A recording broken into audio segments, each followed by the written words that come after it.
Mexico's most powerful drug kingpin was killed during a military operation. The Mexican government estimates more than 70 people died in the attempt to capture the cartel boss. In Mexico, the army has confirmed the death of one of the country's most feared drug lords, known as El Mencho, caught and killed in a dawn raid.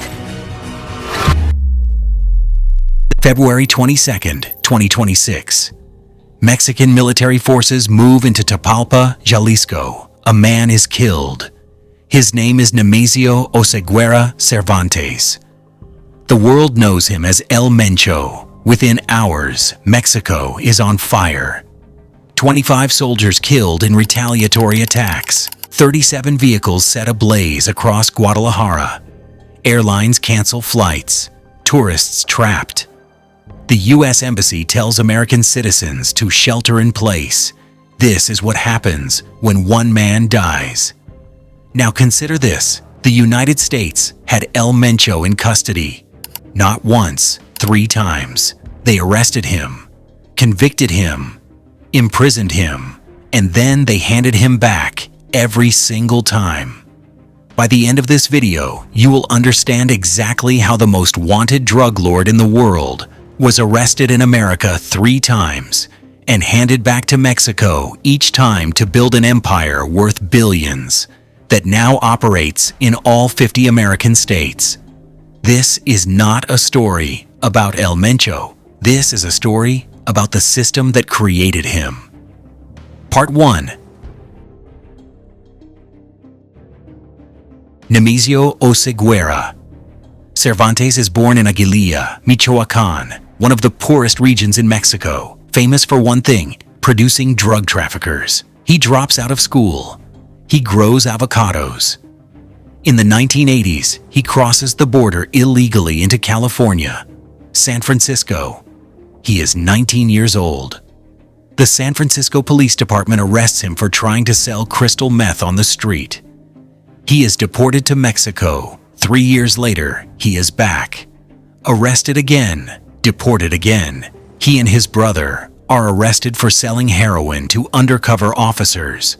Federal prison. This time, 1994, convicted in U.S. District Court for the Northern District of California. Conspiracy to distribute heroin. 3 years in an American federal prison. Then deported. Back to Mexico for the 3rd time. The U.S. had him in a cell with a conviction, with a file, and they sent him home. Part 2. Back in Mexico, Nemesio Oseguera Cervantes does something unexpected. He becomes a police officer, a convicted heroin dealer, 3 deportations, federal prison record, becomes a cop in Jalisco. Nobody stops him. He uses the job to learn how law enforcement operates, who talks, who can be bought, who to avoid. Then he goes back to what he knows. The old Guadalajara cartel had collapsed years earlier, splitting into the Sinaloa and Tijuana factions, and leaving a power vacuum in Jalisco that nobody had fully claimed. El Mencho saw the gap. He works his way up through the Milenio cartel, becomes chief of hitmen, learns the business from the inside. In 2009, the Milenio cartel collapses. Its leader was captured. Power vacuum. El Mencho doesn't wait to see who fills it. He fills it himself. He founded the Cartel Jalisco Nueva Generación, CJNG, and he builds it unlike anything Mexico has seen before. Part 3. Most cartels are built on territory, control a corridor, move product, defend the ground. El Mencho built something different. A franchise.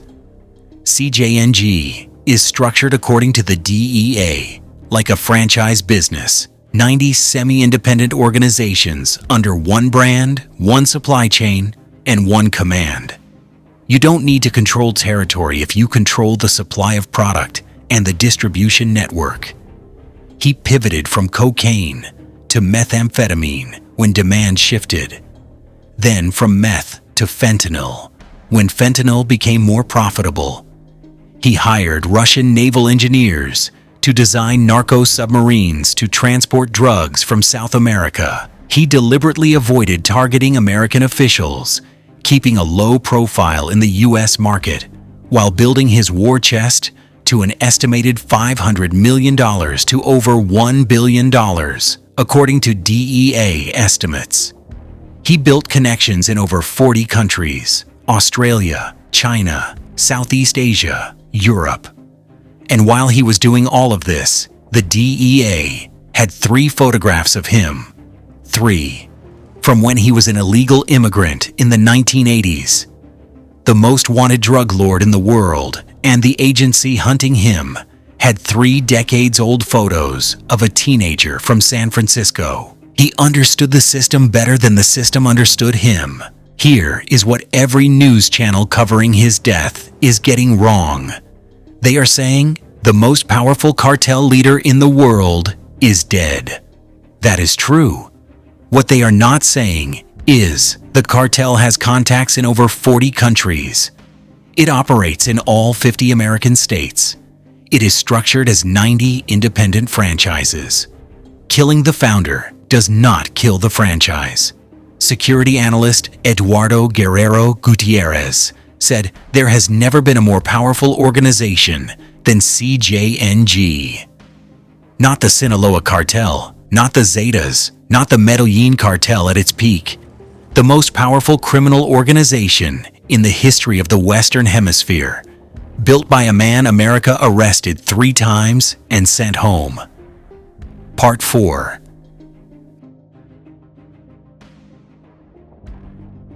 Mexican federal police respond to a tip in Jalisco. El Mencho is in the area. They move in. CJNG burns 37 vehicles across Guadalajara, blocks every highway, buys him time to escape.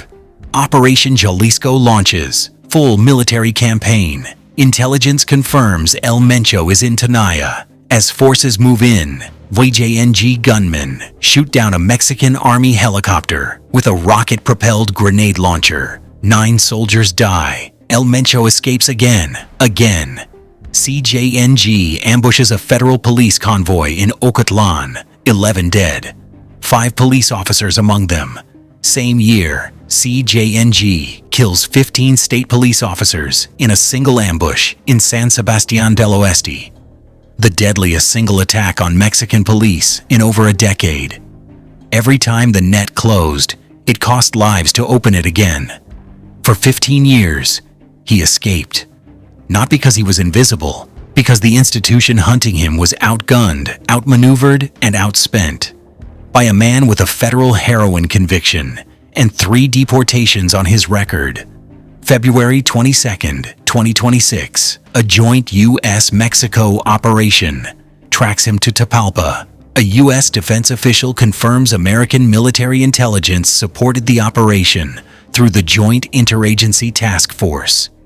The same country that deported him 3 times helped kill him 50 years later. He was 59 years old. What he left behind: fentanyl responsible for tens of thousands of American deaths annually. A cartel with presence in all 50 U.S. states. 90 franchise organizations with no single point of failure.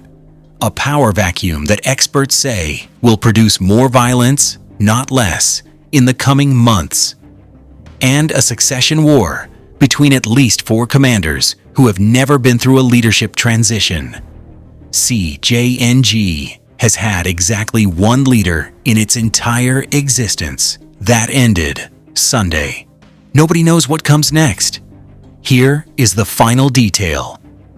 After his 3rd deportation from America in the mid-1990s, El Mencho became a police officer, a man with a federal conviction, 3 deportations, a known drug trafficker, became a law enforcement officer in the state of Jalisco. He used that position to understand exactly how the people hunting him thought, what they looked for, what they missed, how they communicated, where the gaps were. Then he built a criminal empire, specifically designed to exploit those gaps. The DEA had 3 photos of him. All from the 1980s? All from when he was nobody. Former DEA Chief of International Operations Mike Vigil said, El Mencho controlled everything. He was like a country's dictator. A country's dictator who started as a teenager selling meth on the streets of San Francisco, who America arrested, convicted, imprisoned, and sent home 3 times. That is not a story about one drug lord. That is a story about a system that processes criminals without asking what happens after the paperwork is filed. He answered that question himself for 30 years, while 25 soldiers died this week in the country that built him.